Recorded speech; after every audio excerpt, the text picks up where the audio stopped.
자, 웜홀입니다. 웜홀. 우리가 이런 웜홀, 그래서 공동의 어떤 상태를 우리가 통상가스가 이탈하는 방향으로 길게 늘어나는 형상을 띠게 되는데, 이를 우리가 분류해서 웜홀, 뭐 이렇게 우리가 부르고 있죠. 그래서 웜홀의 어떤 상태, 정의를 거기서 설명하고 있죠. 이탈되는 방향으로 길게 늘어지는 형상. 그래서 이탈되는 방향, 길게 늘어지는 현상을 우리가 의미하고 있다. 늘어지는 현상. 이것을 뭐라고 합니까? 웜홀이라는 거 기억을 해 주시기 바라고.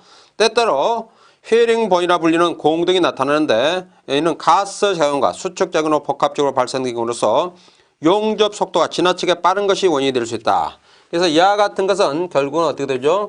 용접 속도가 빠를 때 발생할 수 있다는 것 기억을 해 주시기 바라고.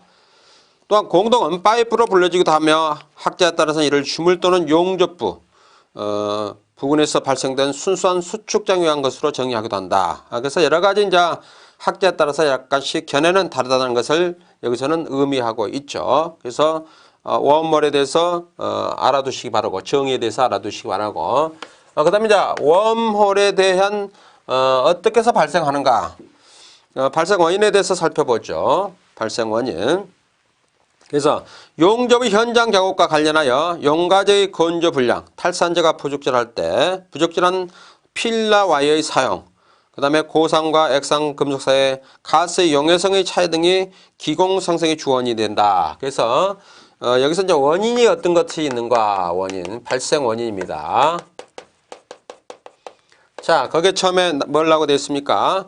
건조 불량, 용가제 건조 불량으로서 어떻게 되죠? 습기가 거기에 침투가 되겠죠. 그 다음에 또 뭐 있습니까? 탈산제가 부적절한 필러 와이어의 사용. 그래서 탈산제 부적절 시.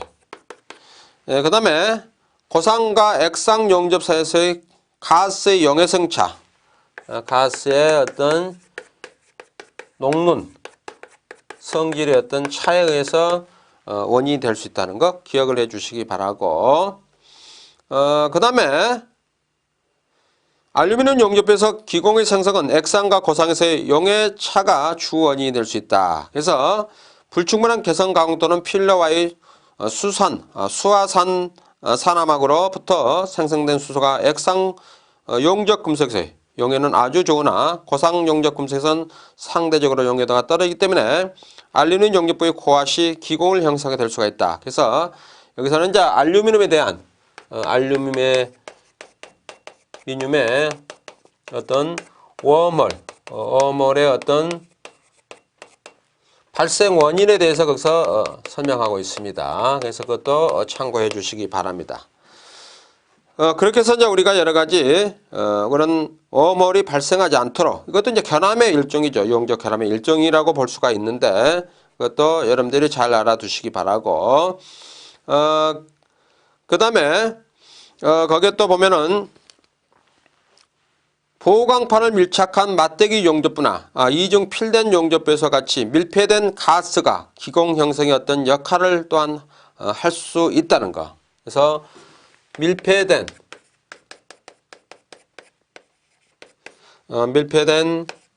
가스가 이것이 빨리빨리 이것이 어떻게 되죠? 분산해서 이것이 빠져나가야 되는데 빠져나가지 못함으로써 어떤 기공 형성에 영향을 준다는 거죠. 형성에 영향을 준다. 참고해 주시기 바랍니다. 그래서 그 알루미늄에 관련된 그런 부분에 우리가 기공이 생길 수 있다는 거 기억해 주시기 바라고. 다음은 용접 입열에 대해서 살펴보죠. 용접 입열.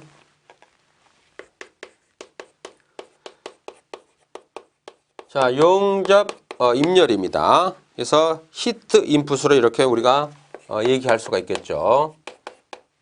인풋. 자, 우리가 여기서도 이제 개요를 써야 되겠죠. 용접. 자, 용접이라는 것은 말 그대로 어떻게 되죠? 결국은 용접봉과 그 다음에 모재. 모재를 순간적으로 녹여가지고 순간적으로 우리가 용융을 시키는 거죠. 용융을 시켜서 결국은 그것이 응고가 되면은 결국은 용접, 접합이 되는 거죠. 접합이 되는 일련의 어떤 과정이다. 뭐 이렇게 우리가 볼 수가 있겠죠. 그래서 이런 어떤 과정을 거치는데 결국은 용융, 용융이라는 것은 결국은 이제 용접을 할 때 결국 발생하지만은 그때 그 열, 이것이 이제 입열이 되겠죠.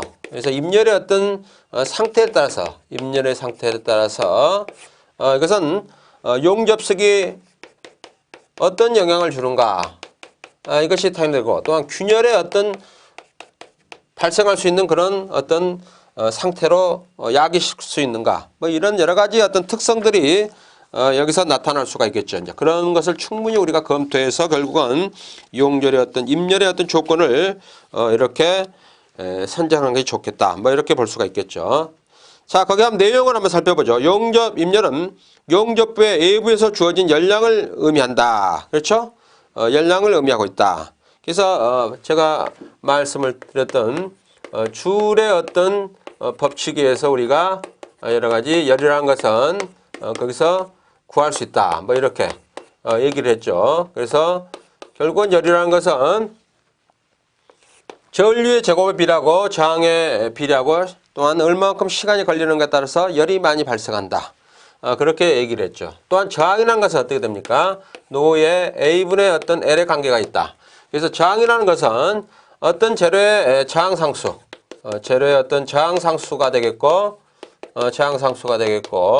그 다음에 단면적이 되겠다. 단면적. 그래서 저항이라는 것은 단면적에 반비례하고 길이에 비례한다. 즉 다시 얘기해서 전선의 길이가 길면은 저항은 커진다.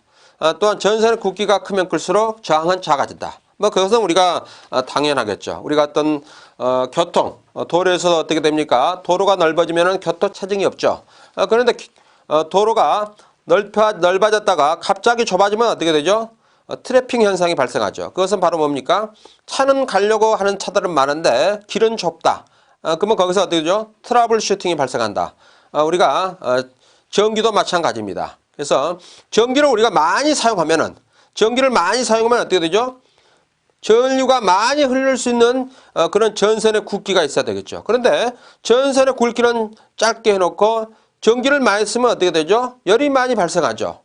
사람이나 기계도 똑같습니다. 사람도 어떻게 됩니까? 일을 많이 시키기 위해서는 어떻게 되죠?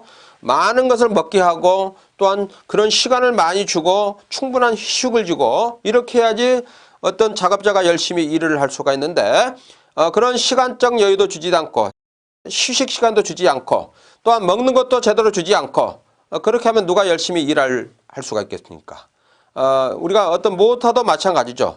모터도 하루 종일 우리가 어떤 모터를 사용하려면 그만큼 용량을 크게 하고 또한 그만큼 어떤 조건을 만들어줘야 되는데 그렇지 못하면 어떻게 되죠? 기계는 타버리거나 부러지거나 이렇게 해서 자기의 어떤 불만을 표출할 수 있는 상태가 되겠죠.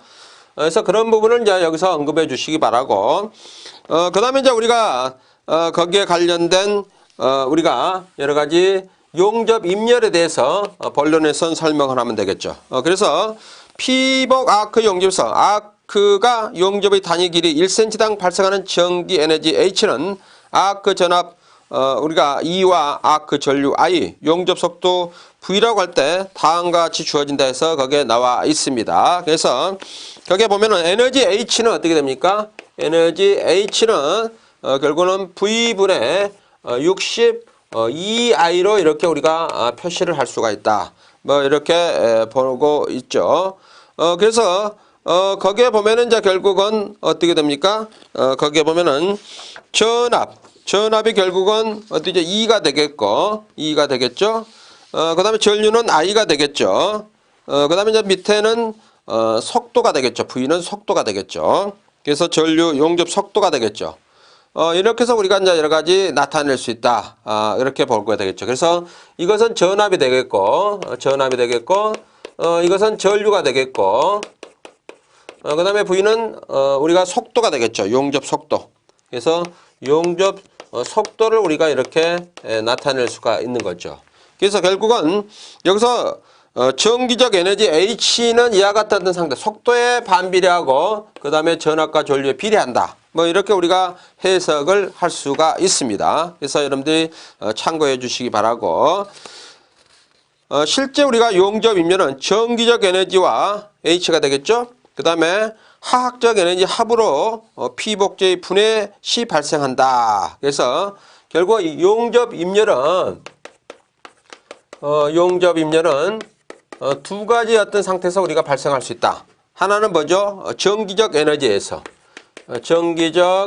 에너지에 의해서, 이것을 우리가 뭐라고 했습니까? 여기서 H로 표시했고, 그 다음에 또한 화학적 에너지에 의해서 우리가 용접 이전에 여러 가지 영향을 주고 있다.